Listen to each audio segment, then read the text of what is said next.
The Lemonade Car Show is sponsored by OMVIC, Ontario's vehicle sales regulator. Welcome to the Lemonade Car Show. I'm your host, Lorraine Sommerfeld. We're brought to you by OMVIC, Crown and Sound Insurance. This is our spring and summer show. I'm joined today by Jon Raymond, he's with the APA, and Ron Corbett down there on the end, also with the Hello. APA as a reviewer. Our opening segment, we're talking about the New York Auto Show where Ron went, and what did you like particularly? Or perhaps not. Well, first of all, the show is huge, right? It's massive. I guess New York is a media center, so there's lots of TV and various appearances. It's taken over Detroit, hasn't it? It's way bigger than Detroit, Wow. and there's over a million people attended this year. Wow. A million people in the public, right? Paying customers. The car industry not quite as dead as people keep. Well, no, it was really very well attended, and of course, the public go like crazy, right? I was there on a public day a couple of years ago, and it was just swamped. It's really cool. So what did I see? What's coming up? Well, okay. So Toyota had a really big presence there. They had a big conference, press conference first thing. They sort of kicked the show off. They had a new Corolla. They showed a Corolla in hatchback form, which I guess replaces the Corolla IM that we get now. There'll be a sedan, of course, to follow, but it looks fairly modern. Interior is absolutely beautiful, like beautiful design, beautiful materials. Looks sporty, doesn't it? Looks quite sporty. I was in the back seat, and I don't think I'd like to be going there on a long distance. It's based on their new platform. That's the Toyota New Generation platform, which is the same that's under the CHR and the current Prius, and is also going to be under the upcoming RAV4, which is the next thing that they showed. The current RAV4, before the facelift anyway, is quite sleek, quite elegant. This one is like in-your-face trucky, like very trucky, bulges and huge grille. So it's aggressive. And it looks like a Tacoma, doesn't it? It looks very Tacoma-ish for sure. The definite family resemblance to Toyota trucks. Interior is a big upgrade. Wheelbase is a bit longer, so it's roomier in the back seat, and materials and design inside are a huge upgrade. It's got that new generation platform, and it's got a new series of engines they call Power Force. So do you think this is the way they're trying to stand out in the crossover? Like, is this? Oh yeah, absolutely. And some of the crossovers have been getting increasingly truckier, but this is a real move. It's very kind of Forerunner-like. So anyway, so I'm sure they'll sell everyone they can meet, and it's got proven platforms and proven engines and whatever. The RAV4 has been so important for so Toyota in North America, certainly in Canada. Decades. So you think this should really Well, up the game? It's usually built here too, so it's a good export potential and stuff. Speaking of that, it was interesting that there were two elephants in the room at the show. One was the EPA in the States. They're going to probably rescind the 2025 goals for fuel economy that everyone's working madly and spending millions of dollars on. It looks like they're going to rescind that, just totally fouling up people's plans. And then the real elephant in the room was trade, because everything is so integrated. You have some cars, like the Volvo S90 is built only in China. The new Audi Q5 is built only in Mexico. And huge tariff barriers go up. Anyway, so we'll move beyond that. Other things, we saw the new Nissan Altima. They've ditched the retro, and it's a clean, modern, sort of really good-looking car, and it's going to be offered with all-wheel drive. It's going to be an option, which is cool for that segment. And also, they have this really wild variable compression ratio turbo engine that can go from one ratio to another to optimize fuel economy and performance. So how durable it'll be, I don't know. This is an idea Saab were working with before GM bought them, and GM sort of abandoned the research. But this is the first commercial application. And you saw a new Subaru, didn't you? The new Subaru, yes. I think it's the fifth generation Forester. It's on their new platform, which is going to be under all their cars eventually. I think only the Legacy and the Outback are on the old one. Yeah. And it looks very similar. So it's the Impreza? The Impreza platform? The Impreza platform. Yeah, it's also the new Ascent, the big SUV. It's going to be the same platform. Same engines, but slightly revised. Interior is very, very traditional, very conservative, but great materials, comfortable, super roomy in the back seat. It looks like the old car. Oh yeah, no, it's like you're gonna have to be given a decoder ring to figure out that it's new. The Subaru's up the interior But that's game. what they do, right? The current Impreza, the only way I can tell it's new is the longer taillights. So, but it should be a really good car. There was a new Volvo V60 wagon, which was just absolutely gorgeous. So that was just like very, very sleek, very beautiful. Volvo's back. Volvo seems to be back. Yeah, I'm quite impressed. And they're going to build an S60 sedan. The V60 is built in Belgium, but the S60 is going to be built in Volvo's new plant in the States. So that'll be interesting to see how that works. A new Acura RDX, which is the old RDX was more of a Honda parts bin special, but this is a unique car with a unique platform and engines, and it has their traditional super handling all-wheel drive system. So it's not shared with the CRV? No, it's supposedly it's completely unique. Looks good. Interior is like really, really beautiful, really stylish, beautiful materials, a really interesting mix of stuff. So lots of changes coming up. You Lots saw of them stuff. into New York. We'll be back after this message with more Lemonade Car Show.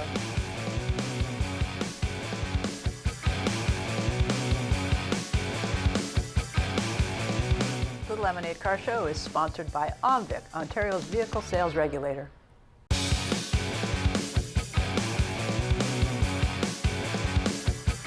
The Lemonade Car Show is sponsored by OMVIC, Ontario's vehicle sales regulator. Welcome back to the Lemonade Car Show. I'm your host, Lorraine Sommerfeld. We're brought to you by OMVIC, Crown, and Sound Insurance. I'm joined now for this segment by Chris Wood. He's a body shop expert guy. There, that sounds professional. And Chris Muir, of course, is our mechanic for the show. We're going to talk about body and engine things, and it's a spring-summer show. A lot of people are, taking the crud off their car and discovering, oh, I've been dinged or banged or bumped or whatever. Yep.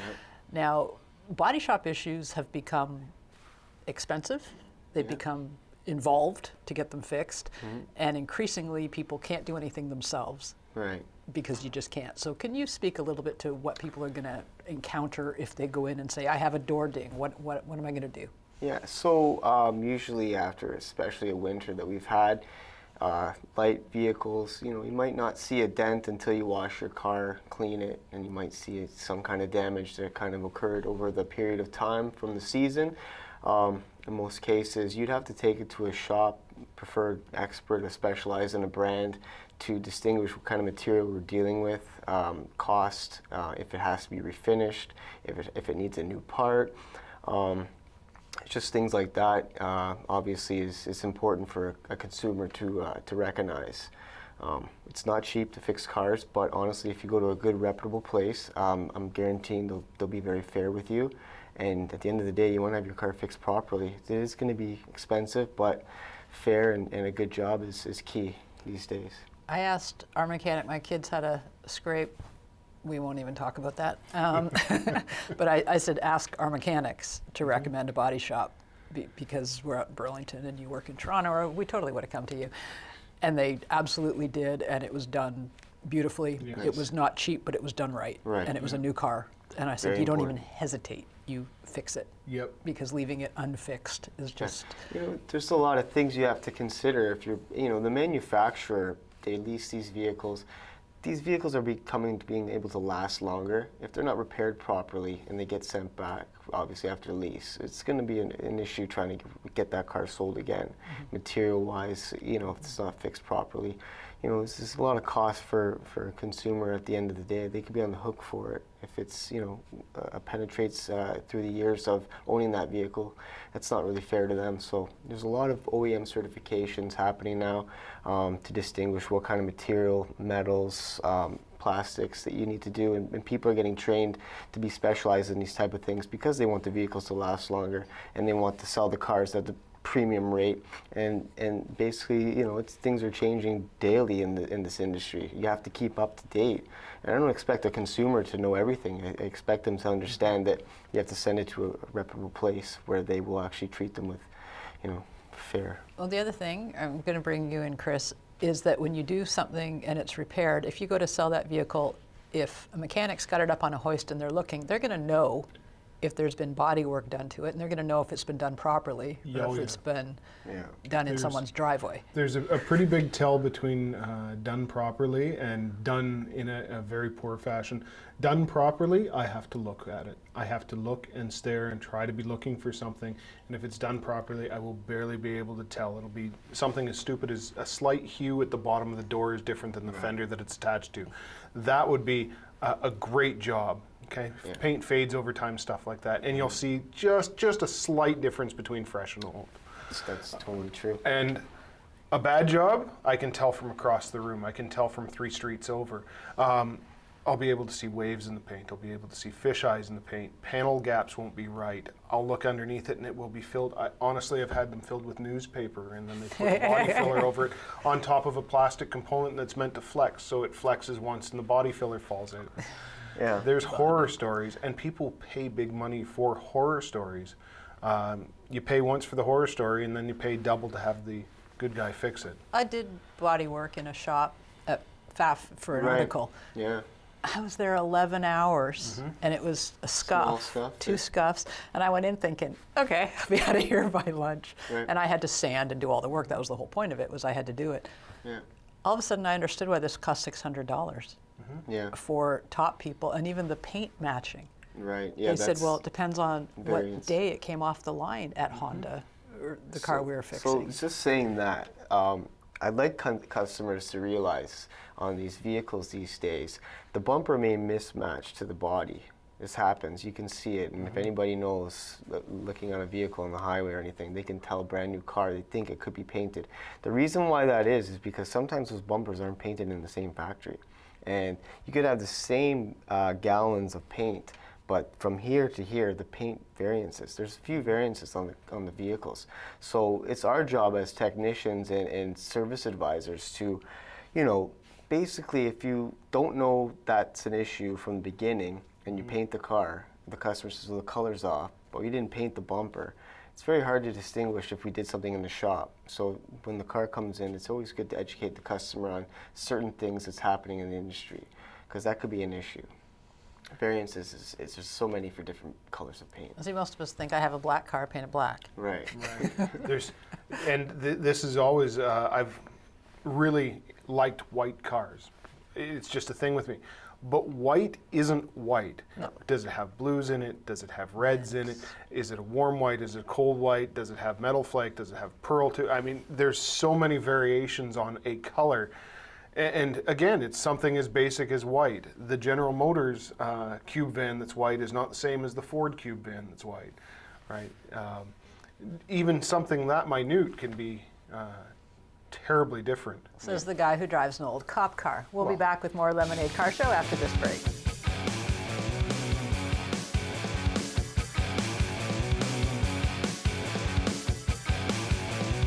The Lemonade Car Show is sponsored by OMVIC, Ontario's vehicle sales regulator.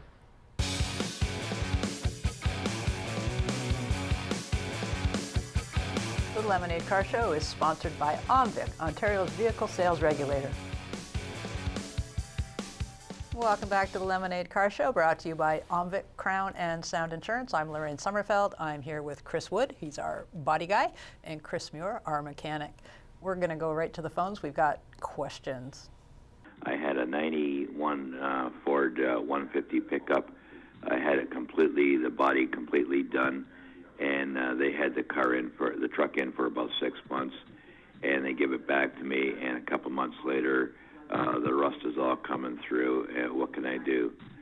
These people are, I find that they're not very reliable or honest. Thank you. Bye-bye. Okay, a lot of parts to this question. Let's go to just the technical part, which is what do you think they did and why did they do a lousy job? So one thing we have to look at is, did it go in for rust? I'm assuming. Obviously, truck being there for 6 months, I would expect them to do a proper refinish, restoration of the vehicle, depending on how much he paid or charged. But either way, I don't think that if you're going to fix the car and it's going to rust in that period of time, there's obviously some issues with the material and the workmanship. I can fix a 62 car and it won't rust. We can fix a 1932 car as long as you do it properly. But I mean, saying that, I would definitely go back to the shop. There's got to be some kind of warranty. Obviously, they had the truck for 6 months. That's Sounds like they covered it up instead of cutting it out and replacing yeah. panels. I mean, depending on, obviously, he's very upset with that, and if it's a fair, reliable shop, I would expect them to compensate him somehow. 6 months to have the trucks, you should be able to do the job properly. And 91 F-150, were there any The metal problems? wasn't known to be overly great in that generation. There was a lot of water traps in them. Yeah. But like Chris said, having it for that period of time, there's definitely replacement panels available for that truck. There's companies in the States that specialize in replacement panels for domestic pickup trucks. Being able to cut out the rust and replace it, or even good southern parts, that repair should have lasted years, not months. Okay, so how much do we think a repair on this vehicle that did have some issues, it would pop up corrosion in different spots? How much would something like that cost to fix? And I'm not talking about his specific vehicle here, but if somebody's got this generation car, what are they looking at? It all depends on the severity of the rust or the corrosion, and how much this would go into fixing this. If it's just cosmetic panel replacement, if there's some structural work that needs to be done, if there's things have to be cut out, you could run up from $4,000 to $15,000, depending. I mean, it depends on how much this guy loves his truck. See, that's what I wanted, was the basement. Right. Because if he's told $2,000, nobody's going to be able to Nobody do. paints anything. So that's what I mean. And That's why I'm asking. $4,000, you have the truck for 6 months, like something like that. It's just so Something's obviously, if you're spending on the low end of the repair, obviously you're gonna have just a little bit of makeup on that pig. You want to make that girl beautiful. You're gonna put some time and you're gonna do it right, and you should have that truck lasting, and it'll cost obviously more than what the truck's worth. Yes. Okay, Okay. that was my next question. Yeah, We're but into a labor of love at this You probably point. could buy a new truck for the price you're paying for the restoration or repair, but hey, to each his own. Yeah, it becomes a labor of love at some point, especially when you're dealing with something late 80s, early 90s. There's still a dime a dozen type of vehicle. You can get them from the southern states. Pouring out what it costs to actually frame off a vehicle like this so the rust doesn't come back outweighs its cost, the actual cost of the vehicle, very, very quickly. And, that's when the shop has to come into effect and say, maybe he doesn't understand that, the severity and what we're doing to the vehicle. A customer wouldn't get it, and you'd have to kind of educate him on, listen, I don't think you should fix this. Maybe the engine has issues, so as soon as he puts all this money into the body, and all of a sudden the engine clunks out. Now he's into another few thousand, and then another few thousand. And I figure a good reputable mechanic or technician will be able to say, hey, listen, it's worth it, we'll do it, and we're gonna make it so it'll last, or we can do it, it's not going to last. That's where You're throwing good money after bad. You got to steer them in the right direction. We don't want some people to make some bad decisions because the shop wants to make profit. Well, I think too, when you put it up on a hoist, bring them under and show them, because we only see our cars from the outside. Right. And if you start pointing out frame issues, And you know what? Also, like you're saying, frame issues. Yeah. If somebody is ignorant, see something damaged, and then just look at the profit end of the job, and that client is in danger to get hit in the car, and it's dangerous. That's neglectful. That's neglectful, and this happens, and this is why this industry is kind of, where we have to work extra harder to get this customer, base to trust us, because there's people doing that. I mean, if I see a truck and I see a dollar value, the guy wants to spend so much money on repairing it, but I see this car is irreparable, not serviceable. I gotta tell him. I gotta pull the plates. we'll be right back after this break with more Lemonade Car Show.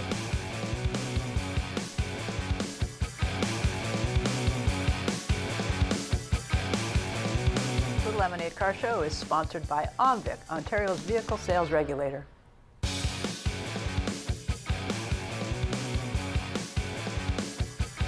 The Lemonade Car Show is sponsored by OMVIC, Ontario's vehicle sales regulator. Welcome back to the Lemonade Car Show, brought to you by OMVIC, Crown and Sound Insurance. I'm your host, Lorraine Sommerfeld. I'm here with Chris Wood and Chris Muir. It's the Chris Squared Show. We're going to go right to another call. Hi, my name is John. It's in Richmond Hill. I'm interested in a 19 Dodge Ram 1500 regular cab. I want to know how the air suspension works on them and if it's good in this climate. And I'm interested in the crown rust control and a spray-in bed liner from Linex. I want to know whether the Linex goes on first or the spray-in goes on first. And I want to know how you think about the truck. Thank you very much. Lots of good questions in there to unpack. Chris, let's start with the suspension. Sure. For the last several years, Dodge has offered an air ride option in the back of their trucks. It replaces their coil spring with an actual airbag that acts as the spring for that vehicle. It's technology that's really quite old, actually. They've been using it on highway transports for a long time, Buicks, Cadillacs, stuff like that, with an air ride rear in it. It's proven fairly reliable. The nice thing is it adjusts for the load that's in the back of the pickup truck.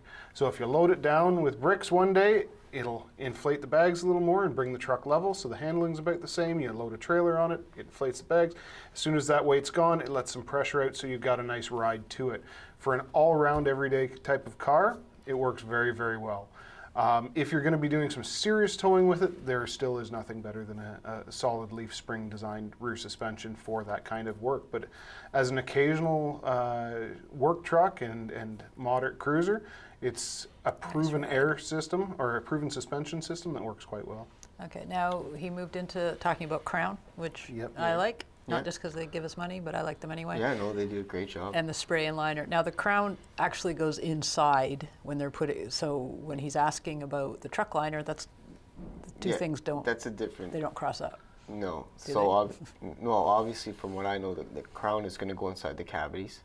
It's going to cover the inside where the moisture would, obviously And they cause. drill holes in the doors and they. I don't even know if they do that anymore. Yeah, I with did it. I drilled holes holes in my own car. I did my own rust proofing. Well, I know. You guys think I don't walk the walk. I know they do a really good job, especially on a truck if you want to keep it, obviously in the wheel wells and fender areas. There's a lot of entrance for moisture and things like that. Beneficial, 100%, crown it up. Linex, you know what, I know the product, but I'll be honest with you, if you're gonna go with the Linex, contact them and get their details. I know it's a great bed liner, but I can't obviously give you all the details on that. Maybe Chris can. So we use bed liner in the off-road world quite a bit, and Linex is kind of that name brand or that trusted source. It's a good product. My thing, what comes first? I would say send it out to be Linex and then have it rust sprayed after you take delivery. Get it Linexed as soon as possible so there's no corrosion, no moisture underneath it. Get it done. Oh yeah, because it seals against the panel. If there's a droplet of water, it seals that droplet of water to the panel. Yeah. Okay. So a good application of it, they'll tape everything off, they'll cook the bed first so it gets rid of the moisture in it. They're going to scuff it down, not to bare metal, but to a primer, and then they apply the bed liner to it. We don't want something that creeps along and can separate the Linex from the steel. So having it crowned after the Linex is applied and cured would probably be the better step. what a great answer from both of you. Well, thank you. We're going to go to another question now. Concern is Ford Focus transmissions, 2012 Ford Focus SE with a crappy transmission, and Ford Explorer with a crappy transmission, 2006. Just wondering if anybody knew anything about what's going on with the Ford trannies. Okay, thank you. Bye. Okay, Ford and transmissions. This isn't the first call we've had about this. Let's start with... Let's focus on the Focus, no pun intended, simply because it's kind of the one that leads right now. They use what they call a DSG transmission, which is an automatically shifted manual in place of a conventional automatic. They originally had front seal issues and clutch issues, so they'd get fluid on the clutch packs, and the clutch packs would slip horribly. There's been several recalls regarding this, including program updates, replacing clutch discs, replacing front seals. To meet customer satisfaction, I don't believe they've been successful to this point. I know there's a small legal matter going through the courts right now as far as a class It's a class action lawsuit. As far as a class action lawsuit goes with the transmissions. Are they trying to address it? Absolutely. They're trying to scramble to address it, but do they have any solutions at this point? I don't think any that might make this customer satisfied. It's part of this because a lot of people don't realize there is a clutch because we've changed the lingo around cars, dual clutch, automatic and stuff. And there really is clutch work going on, but you don't know it because you put it into drive and go. That's You're not right. shifting. It's a bunch of perception right now. We're used to big, lazy, 4-speed transmissions. We pull it into drive, it shifts, we can't tell that they're there. We don't feel that lag from a clutch Now disc we're feeling slipping. Now we've got technology coming in to improve fuel mileage, which is why this transmission was put in the first place. Somewhere where you're used to more manuals, they don't have the same concerns with this transmission. I'm used to stepping off a clutch and feeling a little bit of lag. Now the car steps off the clutch for me. So we didn't see this in foreign markets as much as we do here. Again, in foreign markets, we don't have the same penetration of automatics either. But now that they're trying to sell these in a market that's used to a very plush slush box automatic, people don't like how these feel. And But having said that, we do have customer expectations that aren't being Yes. met because they don't quite understand the technology. That's And right. when they first came out, we'd get in them as press cars and go, what's going on? Yeah. It feels wrong. However, this is an issue. This is an issue, yes. Outside of perception of the person behind the wheel. There they do is have an issue. There is an issue with the programming in them, with the shift feel, with the front seal holding fluid back from contaminating clutch discs. Yes, there is an issue with these transmissions. That's all the time we have for Lemonade Car Show. I'd like to thank my sponsors, Omvit Crown and Sound Insurance, and my guests Chris Wood and Chris Muir, and you viewers, of course.